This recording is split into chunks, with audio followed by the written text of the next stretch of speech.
بشرى لنا معشر الإسلام إن لنا من العنايات ركنا غير منهدم يا رب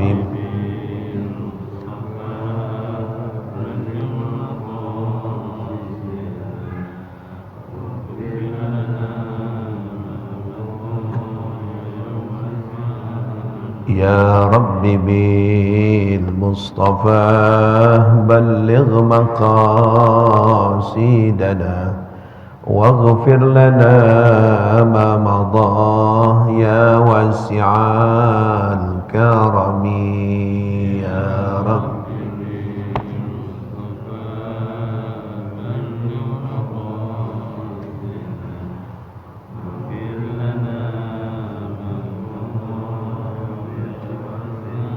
اللهم صل وسلم وبارك عليه وعلى آله.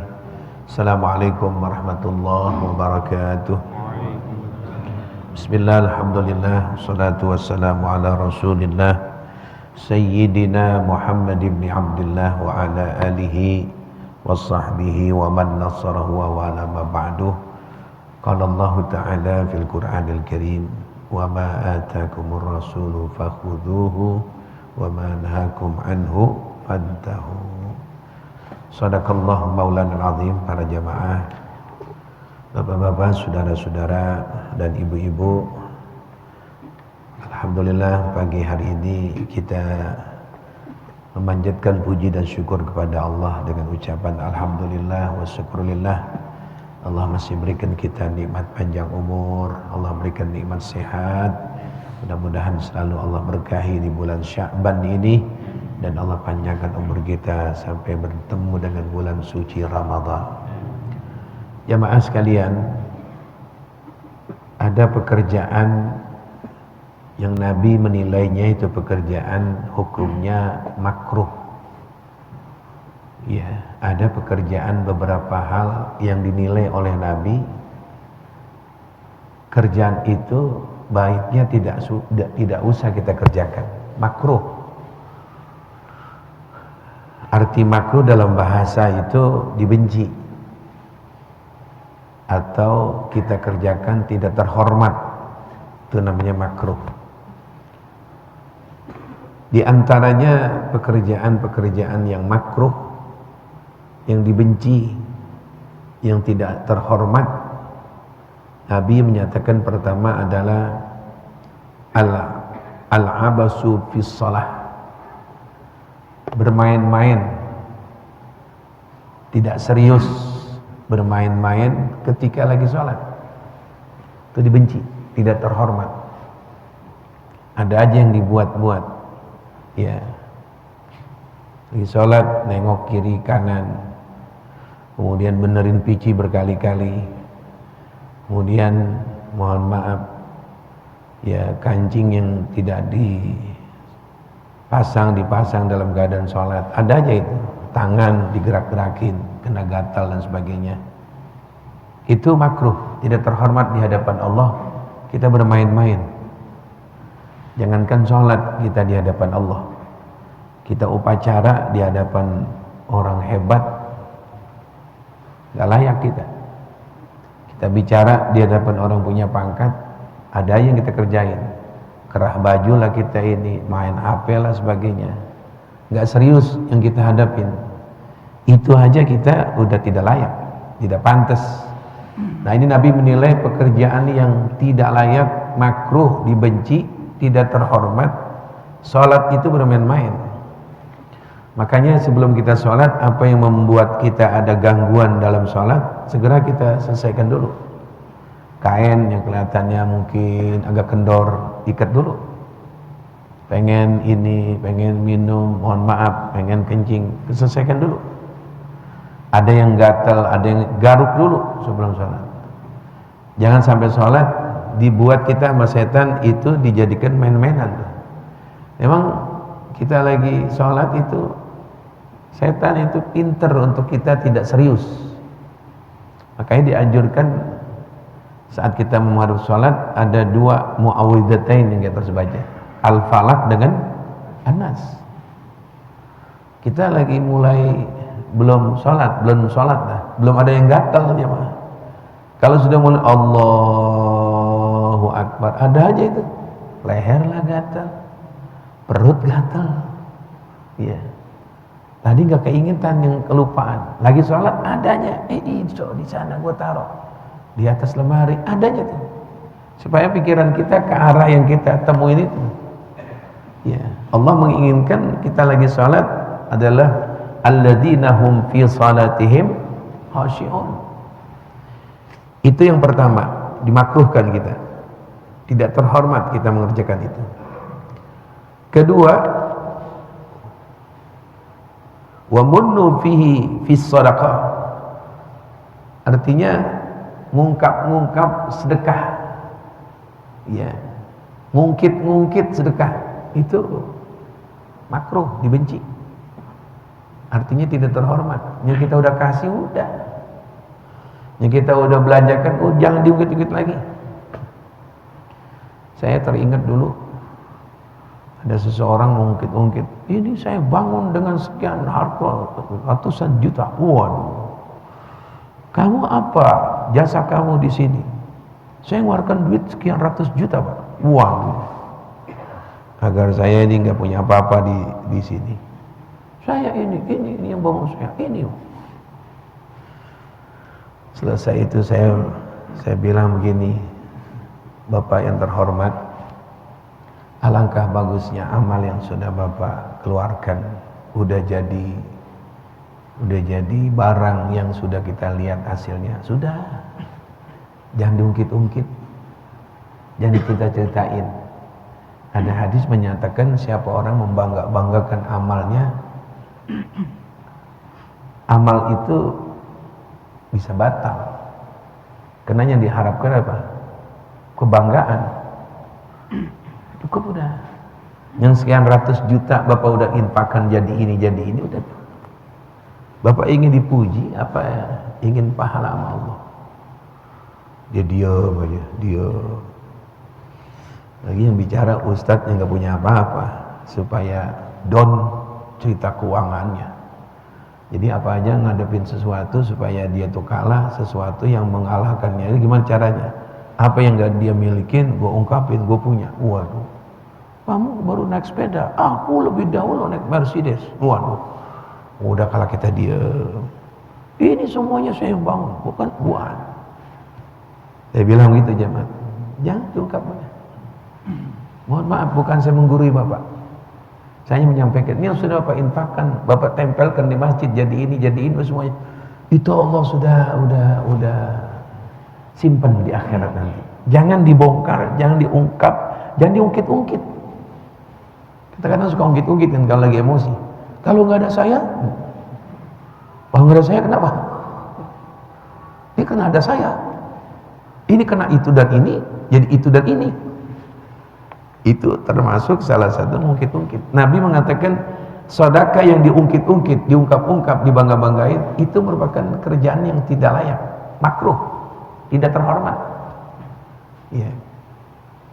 Ya kerjaan apa sekarang kan banyak gitu Pak. Ingin dikenal, ingin dikatakan diperhatiin. Iya. Ada lagi yang ketiga, kita lanjutkan, ada hal-hal yang harus kita hindari nih, makruh. Nabi mengatakan makruh, tidak layak, tidak terhormat. Apa yang berikutnya adalah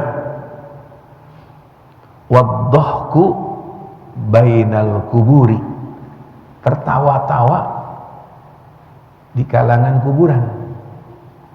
Kita masuk ke kuburan ketawa-tawa gitu, itu makruh, itu nggak terhormat, itu dibenci. Ke kuburan gitu, ya terbahak-bahak ketawa-tawa, canda-bercanda, jangan. Karena Nabi menempatkan ziarah kubur itu untuk kita jadikan pelajaran. Kita akan begitu, kita akan sendiri, kita akan meninggalkan semua. Nanti amal kita ini yang kita rasakan, amal kita di dunia itulah yang kita rasakan dalam alam kubur. Jangan ketawa-tawa. ada orang yang saya cerita berkali-kali di sini. Ada orang mau dikuburin di daerah kita sini, Cipinang. Itu mayitnya mulutnya masih ngangap, masih terbuka. Ini anak muda dari mulai mandiin sampai dibungkus, lagi mau nguburin, dia paling depan pengen lihat. Sini, ini mayit dilihat, nggak bisa mingkem, nggak bisa rapat mulutnya. Lu lihat ya, lu lihat. Dibuka, tuh kan, tuh bener kan tuh, tahu? Iya. Itu dia ngomong begitu ketawa. Itu mulai hari itu jamaah, mulutnya nggak bisa rapat, nggak bisa rapat. Maaf. Jadi keluar air liur mulu. Digendong sama saudaranya naik bajai ke daerah Cakung, daerah mana pulang. Saya nggak tahu ceritanya. Sampai pulang, sampai berapa hari nggak bisa rapat, ingin anggap aja. Bisa terjadi. Apa dia menghinakan tuh mayit dan sebagainya. Allah buktiin. Sama juga orang udah kaku mulutnya, nggak bisa bergerak. Jadi menganggap begini. Ya. Nabi melarang, makruh, tidak terhormat. Kita ketawa-ketawa di pemakaman, di kuburan. Makanya kita masuk kubur itu ada adabnya, beri salam.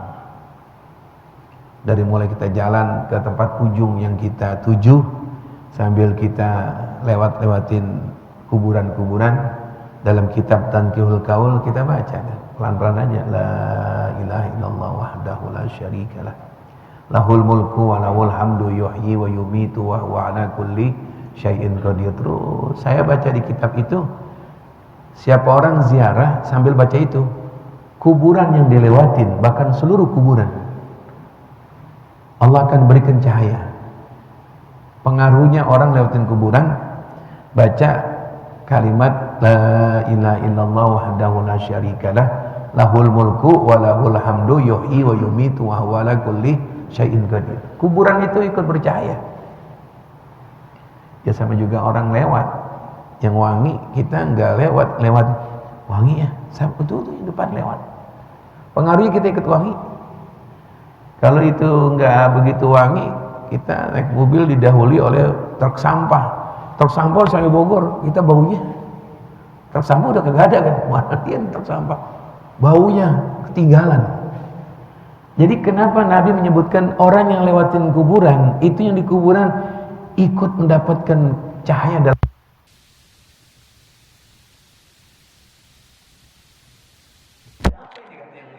yang nempatin kuburan. Tuh ada makhluk Allah sambil lewat dia mengucapkan la ilaha illallah wahdahu la syarikalah, lahul mulku wa lahul hamdu yuhyi wa yumitu wa huwa ala kulli. Ya enggak layak, enggak pantas, enggak terhormat di kuburan bercanda-bercanda. Apalagi mau menjelang Ramadan ke kuburan bawa cewek, bawa pacarnya. Ya bukan dia baca Yasin untuk kakek neneknya. Ya, dia foto di belakang kubur Kamboja. Ente kira tuh kuburan Ragunan? Gak layak ente, ini kuburan suruh ingat kita bakal mati, bakal meninggal dunia, bakal sendirian. Maka Nabi mengatakan termasuk makruh pekerjaan di kubur kita tertawa-tawa. Yang ketiga, yang berikutnya, wa tatallu fid-dur atau fid-duar. Memperhatikan rumah orang itu makruh. Kita masuk ke dalam rumah orang, rumah saudara, yang begini. Kayak orang norak. Jangan. Dan posisi duduk kita jangan di depan pintu dia yang langsung ke pintu ke belakang. Makruh. Nanti kalau di belakang ada yang habis mungkin bersuci, mungkin mohon maaf nggak layak pakaiannya, kita duluan lihat. Oh itu bininya ya, bininya, siapa dulu yang perhatiin? Tak perlu itu memperhatiin itu rumah, nggak layak. Jadi jangan sampai kita duduk yang posisi duduk kita menghadap ke arah dapur, ke arah rumah dia, tembok ke belakangnya ke arah depan.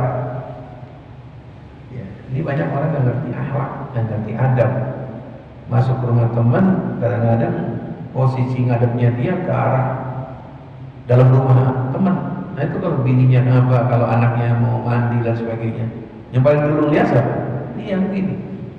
Oh lagi disediain air, oh air mau dipantangin, oh itu anaknya disuruh beli kopi, wah lama ini. Ini sih tetamu ngeliatin orang dalam makro ini. Nabi melarang. Jangan.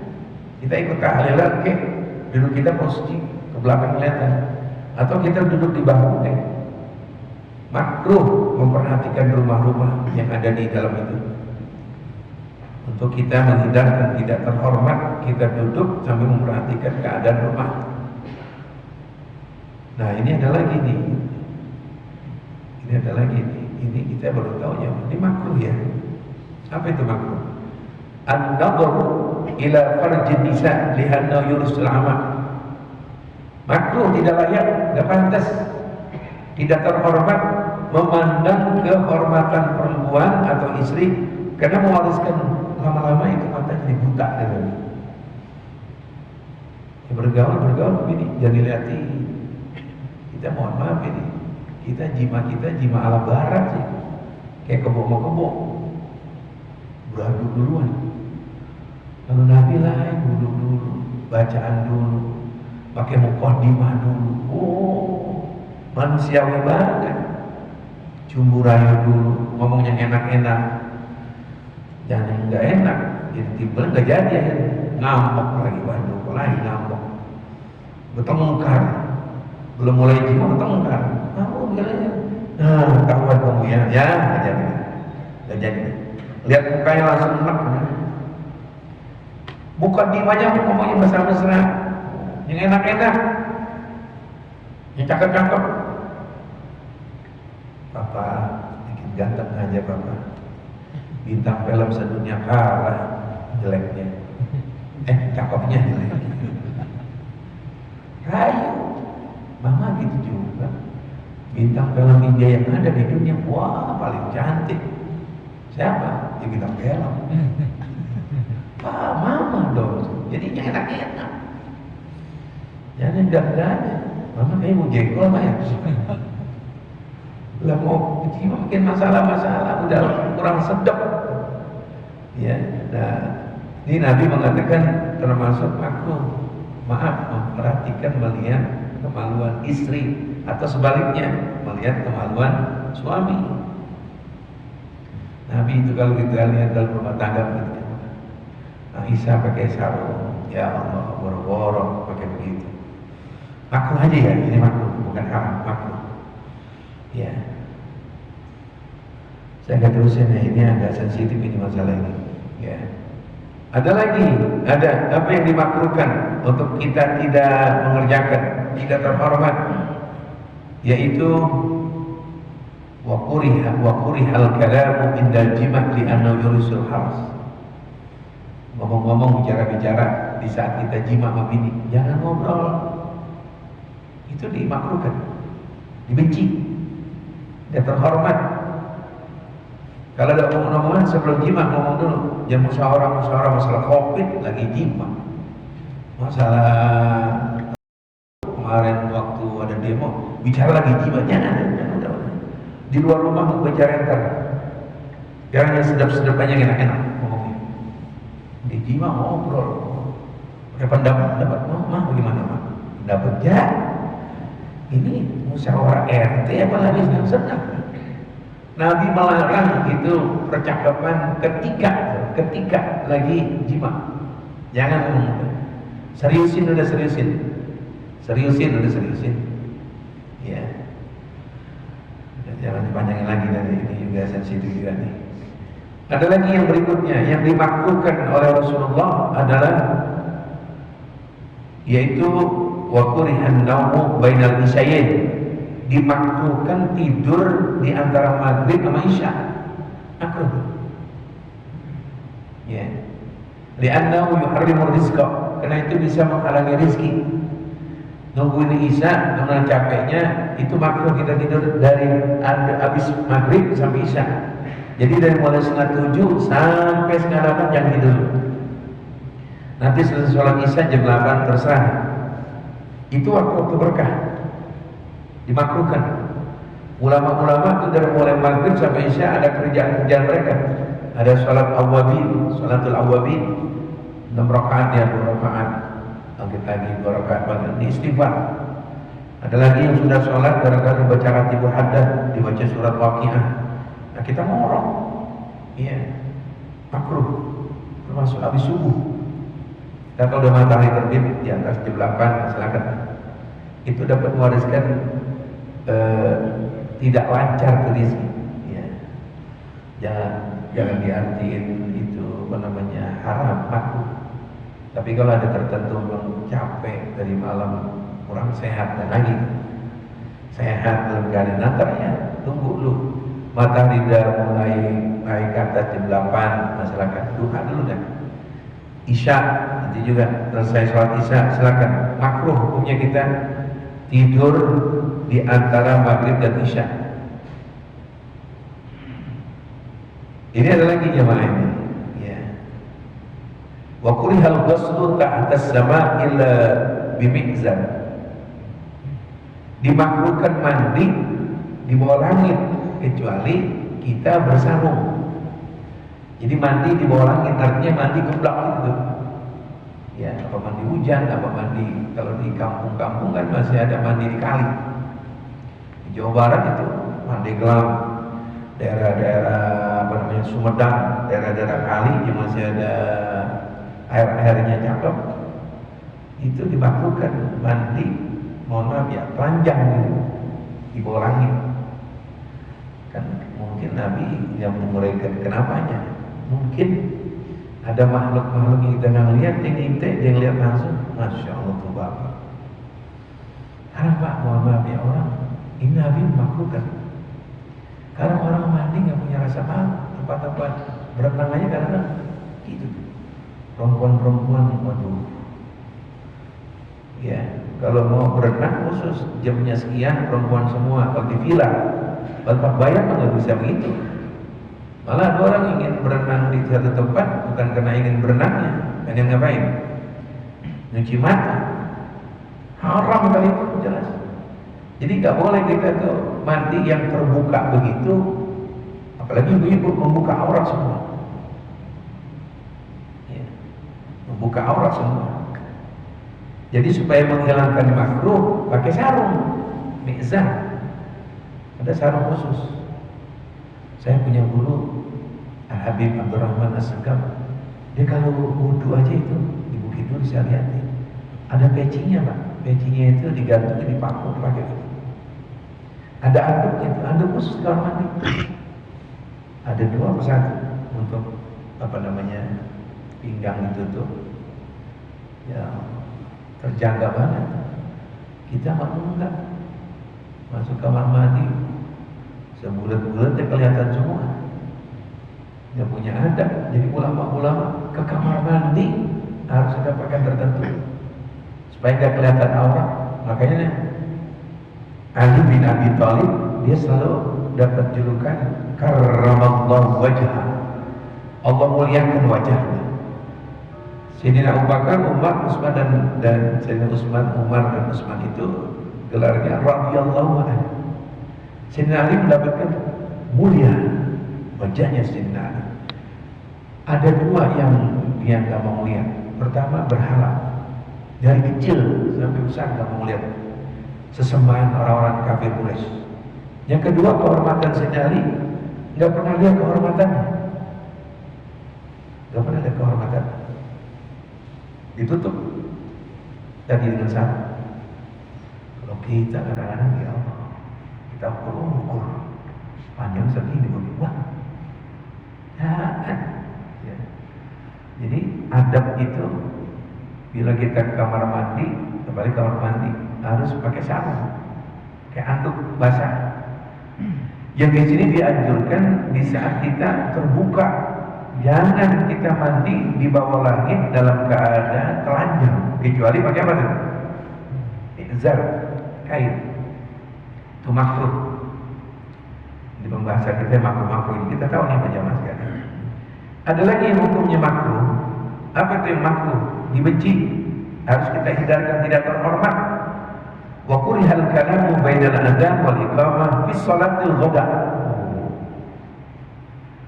Bicara dimakruhkan di antara adzan dan qomat di waktu salat subuh. Ngobrol gitu. Kalau kepentingan pertanyaan lain lagi kan.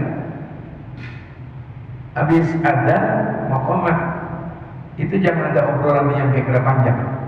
Sekedar saya ada Pak, gimana kabar? Ya ngobrol begini, ya. Gimana kemarin? Udah, iya. Wah rame itu. Ya, ntar kita salat subuh.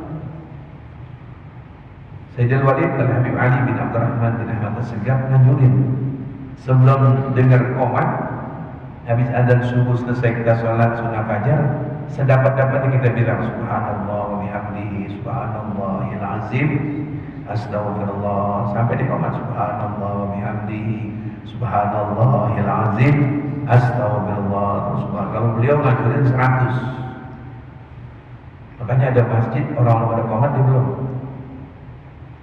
Sekarang udah dimulai dari subuh-subuh gabungan di mana Jakarta Timur, Cakung, Pulau Gadung, Jakarta Selatan, Jakarta Barat. Itu selesai adzan, amalan yang diberikan oleh Sayyidul Walid Al-Habib Ali bin Abdurrahman As-Segaf. Apa diantaranya? Itu dikupas oleh beliau dan dimuat dalam kitab Syarah Khatibul Haddad, akan berkah rezeki pagi hari. Subhanallah wa bihamdihi subhanallahil azim astagfirullah. Pelan-pelan aja dah. Ya subhanallah wa bihamdihi subhanallahil azim astagfirullah. Ini nungguin qomat tidur kan. Tidur. Kata malaikat bilang, gua baca di masjid, gua catat di majah. Baca tuh subhanallah wa bihamdihi subhanallahil azim astagfirullah sambil nunggu qomatnya subuh. Jadi makruh kita bicara-bicara, berbincang-bincang di antara selesai adzan dan sampai qomat di sholat subuh di sini. Di sholat ghada. Ada lagi yang dimakruhkan, ada lagi wa kuriha rukubul bahri fi waqtil haijan. Makruh mengarungi lautan dengan perahu di saat ombak sedang mulai naik, goncangnya ombak, makruh. Ya kalau perahu kita takut, sekalipun kapal besar, kalau dia tahu jangan dilanjutkan jalanan. Nabi sampai begitu jemaah. Nabi sampai perhatikan, Rasulullah perhatikan pada umatnya. Dari Mekah tempat beliau tinggal, di mana ada ombak laut jauh banget, sana ada di Jeddah. Jadi ajaran Islam, ajaran kok sampai perhatian kok laut ombak itu besar, nelayan kayak begitu. Jangan kalian mulai nyarikan dulu. Ini ombak yang besar-besar, makruh. Ya, sayangnya Nabi pada umatnya ini dimakruhkan oleh Rasulullah. Ya, kita melalui mulai perjalanan laut dengan bahtera yang kita punya di saat ombak sedang keras. Ya, hari-hari kemarin saya lihat di tempat-tempat ziarah yang dahulu belum terjadi di Banten, itu hujan dan air sampai masuk situ aja Pak. Saya seminggu yang lalu ziarah dengan ibu-ibu Baitul Maqsum. Itu tempat ziarah kita ke Hasanuddin Banten. Ya, udah ke lautan subhanallah. Kata orang sono belum pernah terjadi. Belum pernah terjadi, kita ada apa, teguran apa yang kita tahu. Tempat ziarah laut jauh, kecuali dari Cirebon ke sono. Ya, Caringin itu dekat laut, air kali yang meluap. Allah kalau memberikan musibah, wallahu a'lam, ada maksud Allah, kita nggak tahu. Ada maksud, kita nggak tahu. Ada apa gitu? Ya. Apa aja dari teguran-teguran yang nggak terjadi. Ya. Masjidil Haram pernah terjadi banjir ya Pak. Kalau orang nggak berani apa? Tawaf. Nggak tahu ada apa. Apa berita kurang bersih? Banyaknya orang-orang yang gak baik datang situ hanya untuk tamasya. Ya, boleh ngambil uang-uang rakyat, hanya ingin lihat Mekah Madinah keindahannya. Tertawa-tawa di sana dia istirahat, tamasya di tempat-tempat suci. Allah berikan itu yang namanya kemah-kemah di habis dengan angin. Kita nggak tahu. Kita kalau disuntik kan ada tujuan dokter, ada yang sakit Pak, mohon maaf. Kalau Allah turunkan teguran-teguran, ada apa itu? Anak kalau dicubit, disentil sama ayahnya, gak sembarangan tuh ayah menyentil. Mungkin anaknya nakal. Jadi kita nggak tahu hikmahnya kenapa Allah tegur-tegur tempat-tempat baik. Mungkin teguran-teguran kita nggak ngerti apa itu. Kesalahan apa di tempat itu? Ya. Jadi ombak-ombak besar itu jangan anggap itu kesenangan hiburan doang. Kalau Allah suruh, ayo, Allah suruh itu ombak nggak balik lagi. Pantai cerita habis malam tahun baru. Kalau kata orang Betawi digesu. Ombak jangan balik lagi, langsung ke sana. Jarak 10 meter habisin. 10 kilometer kayak di Aceh. Ayo, kalau Allah mau. Cuma manusia aja kan. Prediksinya ini ada apa? Ada lubang-lubang di laut kapal atau inilah ini. Emang lu nyebur ke dalam laut? Kalau itu air kocak, air itu miring, pasti ini ada yang punya gelas yang miring. Ini orang-orang sekarang imannya nggak dipulangkan ke Allah, dipulangkan ke alam. Iya, bencana alam, gempa bumi, tanah longsor, tsunami. Ini gampang aja deh kalau saudara lihat air kocak begini, pasti goyangnya bisa kan? Yang mau minum yang punya gelas. Ini gelas dunia namanya laut. Kalau kocak itu dipanjangkan itu air laut dengan ombaknya sampai ke daratan. Kamu bilang apa sekarang? Alam juga. Jadi ini bukan perintah Allah. Bencana-bencana ini gak mendidik anak-anak kita itu ke Allah. Jadi alam semua bencana, alam punya bencana, gempa, bumi yang punya gempa. Gak ada kalimat instruksi pencipta bumi, instruksi bumi. Ini Jakarta udah mulai hari coba. Ya. Idza arada syai'an ayyakula lahu. Yang tenang-tenang aja. Di pinggir pantai dia ketawa-ketawa, dia telanjang-telanjang. Kalau Allah inginkan air laut, coba keusir itu semuanya orang-orang yang di situ. Allah kalau udah menetapkan sesuatu yang biasa, jadi nggak biasa. Kata Namrud bilang kita bakar nih Ibrahim di atas api, mati dia. Itu logika ente ya Namrud. Logika ente yang diterima kita, api membakar, Allah batalkan. Jangan kuni bardan wassalaman ya Ibrahim. Lempar itu yang Ibrahim Khalilullah di atas bara api. Satu lembar rambutnya Sayyidina Ibrahim sudah kebakar. Makanya dia fresh dari bakaran api, bukan ada yang membakarnya anus. Sama juga orang keluar dari puncak yang adem. Ya Ibrahim, kok tidak apa ya Ibrahim? Sudah Allah yang memberikan selamat. Ya, kalau Allah mau, Jakarta dekat banget lautnya. Kalau Allah mau, bukan mustahil, pasti bisa.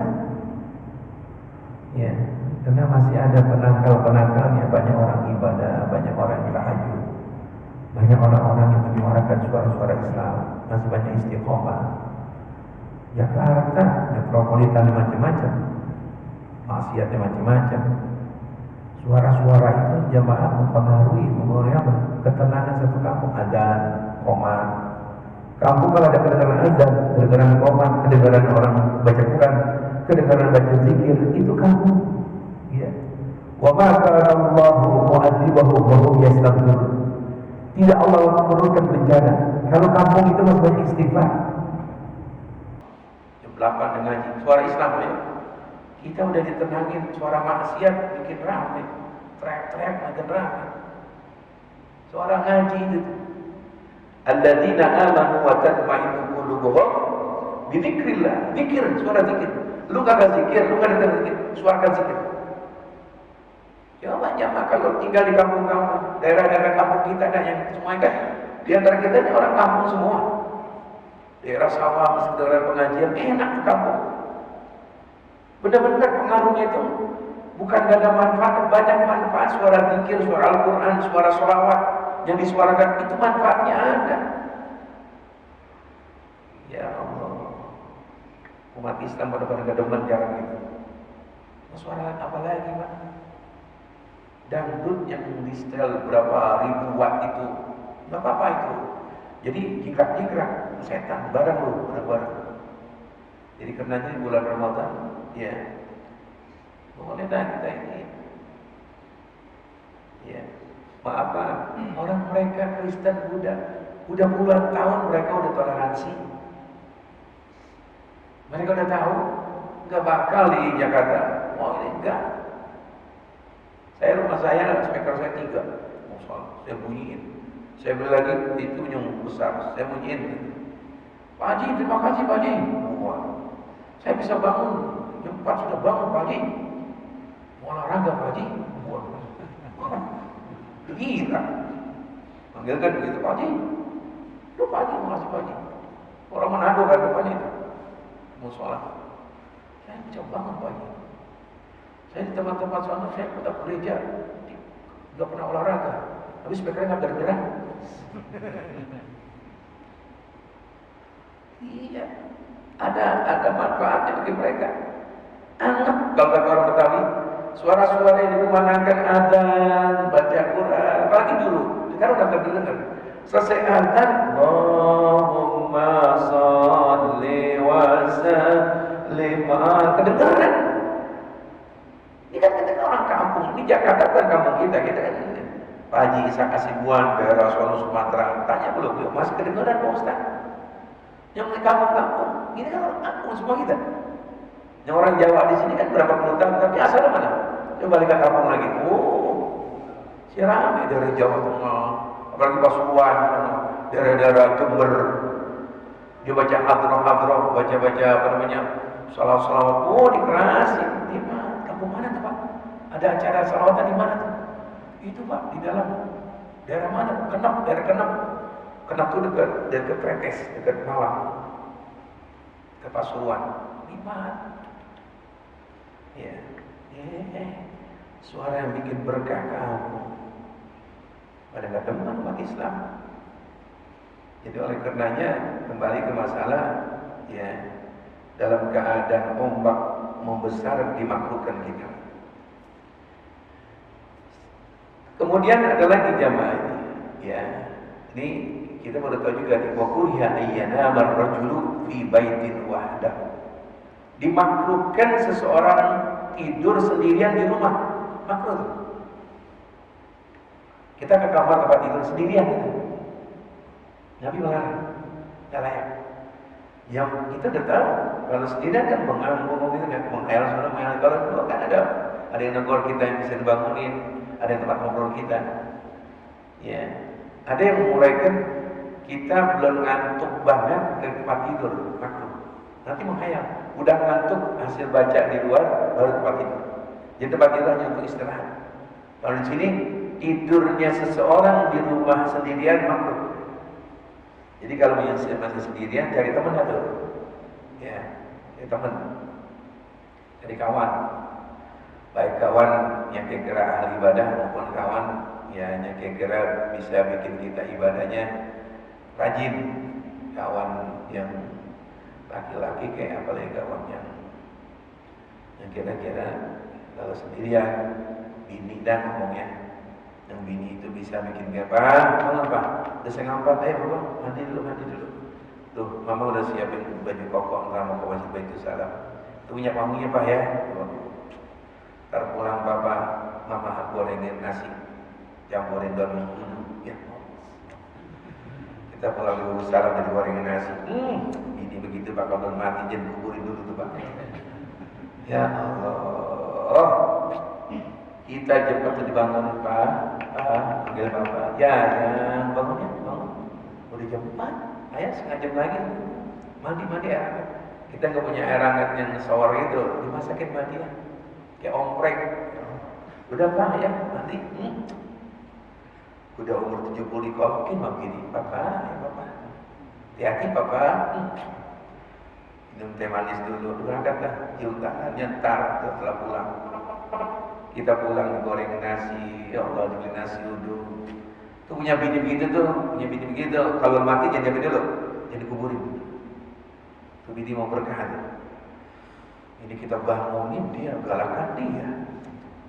Bangun boleh dia pas berangkat ngantuk tau.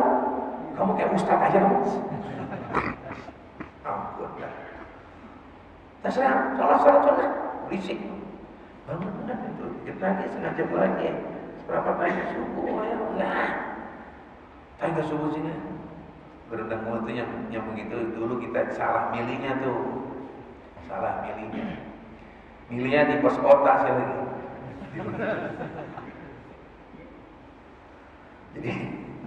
Jadi tidur sendirian di rumah itu makruh jemaah. Ya. Nah ada lagi sini terakhir ya.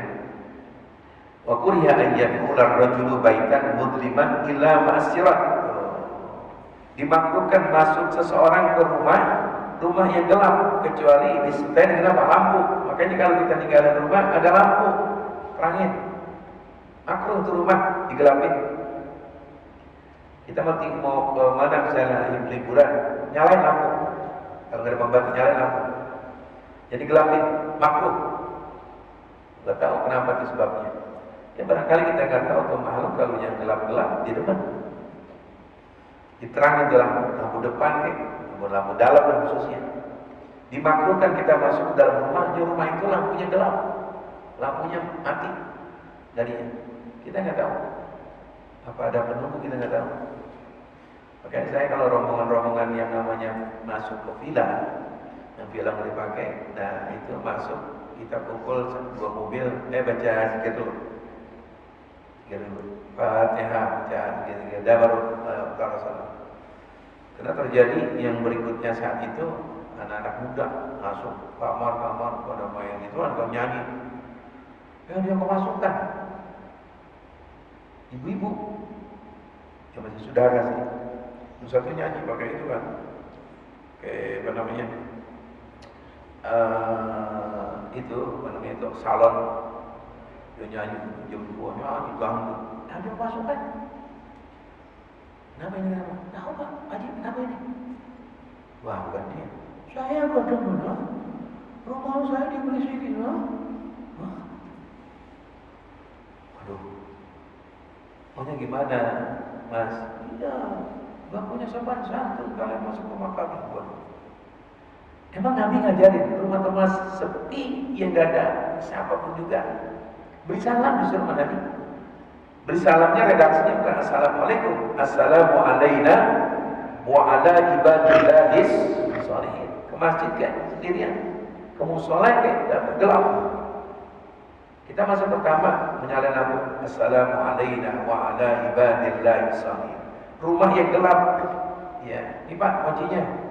Villa kan, waktu buka, nah jangan masuk dulu. Beri salamnya assalamu alaina wa ala ibadillahis sholihin. Nah inilah hal-hal yang saya sampaikan. InsyaAllah harusnya saya nentukan Sabtu besok kita Islamil, tapi saya ada rencana, ada acara, takut terburu-buru. Jadi besok kita masih ngaji. Sabtu akan datangnya. Jadi selesai kita nisfu Sya'ban malam Jumat, malam Sabtunya kita ngadakan Isra Mi'rajnya. Jadi tanggal 18 bulan Maret. Jadi Sabtu besok enggak, Sabtu atau lagi. Bilang ke kawan-kawan, bukan Sabtu besok ya. Sabtu besok kita masih ngaji. Sabtu satu lagi pas pertengahan bulan Sya'ban kita ngadakan Isra Mi'raj. Saya kira cukup sekian. Mudah-mudahan saya doakan semua dalam keadaan sehat dan aman, dalam keadaan afiah. keluarga kita dan